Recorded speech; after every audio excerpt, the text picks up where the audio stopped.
Era așa. Da, trebuie curățate tablele ca să intri... Nu, curculeta ai. Nu rămâne aici. Și de prima dată le alături. Da. Ia să vedem, în față sau în spate? Cred că în spate. Uite bolul.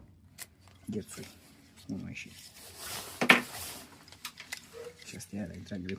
Foarte greu. E o idee mai mare. Sau fi invers. Da, invers era. Și morții tăi. Te simți, dar nu mă ascultă. Și. Gata.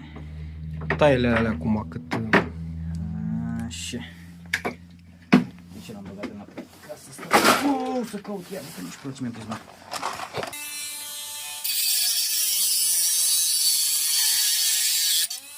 Mișto, nu? Asta.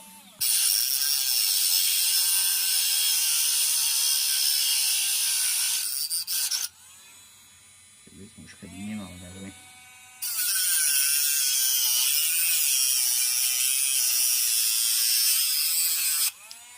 Ferișiu.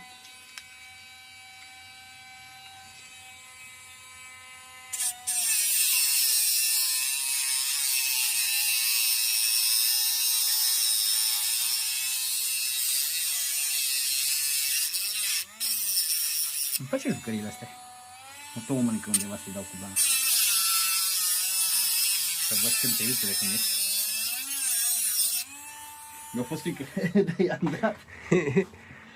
Montezi o piatră de aia să-i polizeze la să nu ne tăiem? Ce, astea? A. Ce?